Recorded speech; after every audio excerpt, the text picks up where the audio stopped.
Assalomu alaykum va rahmatullohi va barakatuh. Barlik qarindoshlar. Hammaga Allohning salomati, mag'firati, barakati bo'lsin. Qarindoshlar, darsimizni boshlaymiz.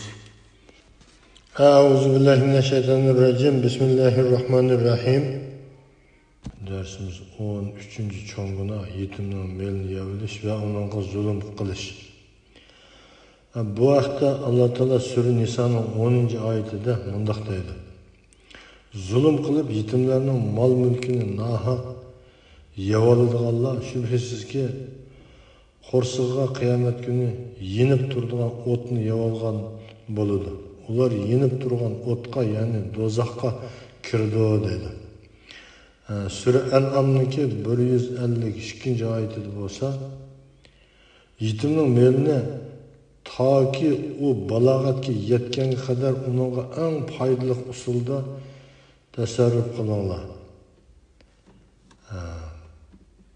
Mana buningda Alloh taolo aniq qilib Qur'oni Karimda yetimning melini yevog'uchininki do'zaxga kirdiganligi, do'zaxning o'tida ko'ydiganligi, yetimning melini u balog'atga yetguncha uningga sog'-salomat saqlab berish kerakligini bayon qilyapti.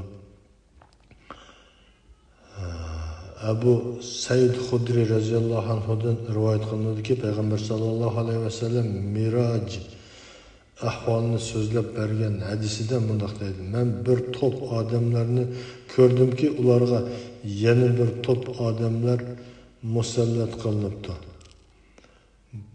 Bular ularning go'shtlarini shilyotdi.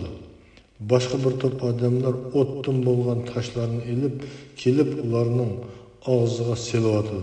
Bu toshlar ularning orqa yo'lidan chiqyotdi. Men ey Jibril, bular kim deb so'ragan edim. Ular zulm qilib yetimlarning mol mulkini nahaq yevolganlar. Shubhasizki ular qo'rsig'iga o'tni yevolgan bo'ladi deb javob berdi. Bayhaqi rivoyat qilgan hadis. Demak, bu yerda bayon qilayotgani payg'ambar sallallohu alayhi vasallam Isro surasidagi bayon qilingan va boshqa hadislarda bayon qilingan Masjidi Haramdan, Ka'badan Masjidi Aqsoga bir kechada berib Allohning dargohiga ko'tarilgan chog'da ko'rganlarini so'zlab bayon qilyapti. Shunaqa qarindoshlar, bu yerda yetimning melini yevolishdan qattiq diqqat qilishimiz kerak. Uningki mayli yetim bo'lganda, mayli boshqa yot odamlarning bolchaqisi bo'lsin yoki o'zimizning qarindoshlarining aka uka hadis sing'illarimizning bolchaqalari bo'lsin yoki bo'lmasa o'zimizning bevosita kichik inlarimiz, sing'illarimizning bo'lsin, miros qoldirgan mol mulkini yevilishga bo'lmaydi. Uning naqadar og'ir gunoh ishkilligi bu yerda bayon qilinadi. Abu Hurayra radhiyallohu anhu rivoyat qilinadiki, payg'ambar sallallohu alayhi vasallam Alloh taolo bir qavmni qabrlardan chiqardi. Bularning qo'saqlaridan o't chiqdi, og'izlaridan o't cho'chidi dedi. Shu chog'da sahobalar Allohning payg'ambari ular kim deb so'ragan edi. Payg'ambar sallallohu alayhi vasallam sizlar Alloh taoloning zulm qilib yetimlarning mol mulkini nahaq yevoladiganlar shubhasizki qo'rsig'iga qiyomat kuni yenib turadigan o'tni yevolgan bo'ladi. Ular yenib turgan o'tqa, ya'ni do'zax kirdi degan so'zni anglamadinglarmi deb javob berdi. Suddi, Alloh unga rahmat qilsin, bunday deydi: yetimning melini nahaq yegan kishi qiyomat kuni og'zidan, burnidan, quloqlaridan va ko'zlaridan o't ushqunlar chiqayotgan holda ashr qilinadi, ya'ni qabrdan qopadi dedi. Qopib so'roq maydoniga keldi dedi. Buni ko'rgan odam uni yetimning melini yegan kishi ekanligini bila oladi. Olimlar agar yetimni himoyasiga olgan kishi kambag'al bo'lib, yetimning manfaati va melining ko'payishi uchun qilgan ajrining badaliga uning melidan muvofiq ravishda yesa hech gunoh bo'lmaydi, ammo muvofiq ravishdan ortiq yesa harom bo'ladi deb ko'rsatgan. Chunki Alloh taolo mundoq deydi: kimki boy ekan vasiy bo'lganlik haqqi uchun yetimning mol mulkini yeyishdan o'zini saqlasin. Sizlardan kimki yo'qsul ekan u o'z emgikining haqqi uchun muvofiq ravishda yesin. Sura Nisa 6-oyat. Bu yerda Alloh taolo Qur'oni Karimda aniq bayon qiladi. Agar turmushi normal boy bir odam bo'lsa, u bir yetimni o'z himoyasiga olgan bo'lsa, uning mol mulkini yeyishga bo'lmaydi, harom bo'ladi.